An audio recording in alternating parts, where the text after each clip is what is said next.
Hola, buenos días. Mi nombre es Alex Vidal, soy médico internista y hoy día vamos a conversar sobre el dolor abdominal propiamente tal, cómo enfrentarlo y cómo pensar en distintos diagnósticos diferenciales. Todo esto lo veremos en el siguiente video. El cuadro de dolor abdominal, en el fondo, tiene distintos tipos de aristas y tenemos que no solamente preguntar por cómo es el dolor abdominal, cuáles son la temporalidad propiamente tal, si es un dolor que inició por primera vez, si es un dolor recurrente, qué clase de dolor propiamente tal, si es de tipo cólico, opresivo, urente, si involucra alguna migración propiamente tal, si tiene algún tipo de ubicación específica o evoluciona hacia algún otro lugar con el tiempo, si tiene algún síntoma acompañante, náuseas, vómito, diarrea, fiebre, baja de peso, etc., que nos puede orientar propiamente tal a distintos diagnósticos que podemos tener con el paciente. Ahora, si tuviésemos que orientarnos solamente por la ubicación del dolor abdominal, vamos a jugar al gato. Vamos a intentar orientar los distintos tipos de dolor abdominal dependiendo del cuadrante afectado. Eso significa que vamos a tener un dolor generalizado, alguno que afecte los distintos tipos de hipocondrios a nivel epigástrico, los flancos, periumbilical, las fosas ilíacas o a nivel de hipogacho. Ahora, empecemos por cuadros de dolor abdominal de tipo generalizado, donde los diagnósticos diferenciales, que es lo que quiero en este momento, en este video expresar, son, por ejemplo, cuadros de peritonitis de distintos tipos de causa, las pancreatitis.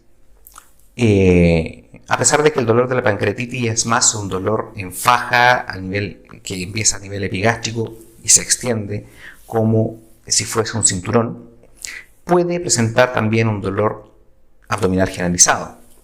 Tenemos los aneurismas de aorta abdominal complicados, tenemos la disección propiamente de aorta abdominal con la gravedad del cuadro que lo conlleva. Nos podemos asociar también a una gastroenteritis aguda, una enterovirosis en el fondo, enfermedad de tipo enfermedad inflamatoria intestinal, colitis ulcerosa, enfermedad de Crohn o colopatía funcional, algún tipo de síndrome intestino irritable, por ejemplo, de distintos tipos. Eso como dolor abdominal tipo más generalizado. Por otro lado, vamos a empezar a dividirlos por cuadrante, como iba comentando. Si tuviésemos un dolor de carácter de nivel abdominal que involucra el hipocondrio derecho, podríamos hablar de cólico biliar o, como yo lo iba comentando, ya un efecto de una pancreatitis. Si tuviésemos a nivel epigástrico, podríamos dividirlo a nivel de una úlcera gástrica, la misma pancreatitis que le iba conversando, o una apendicitis temprana. La apendicitis en el fondo tiene un carácter migratorio. Generalmente se presenta con un dolor a nivel epigástrico que migra hacia fosa ilíaca derecha, pero por eso hablamos de una apendicitis de carácter temprano. Respecto a dolores a nivel del hipocondrio izquierdo, también podemos hablar de las pancreatitis, infartos esplénicos e incluso cólicos renales, en el fondo que también pudiese estar asociado.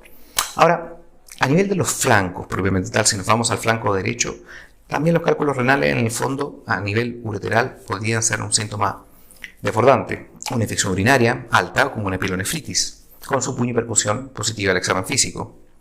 Por otro lado, a nivel del flanco izquierdo, también el mismo sistema ureteral podría generar los problemas con un cálculo renal o podríamos también tener algún tipo de infección urinaria, como ya iría conversando. Hay que tener en cuenta también que a nivel izquierdo podemos enfermedad diverticular que también pudiese, dependiendo del Hinchey, que es la escala de clasificación, distinto tipo de sintomatología propiamente tal.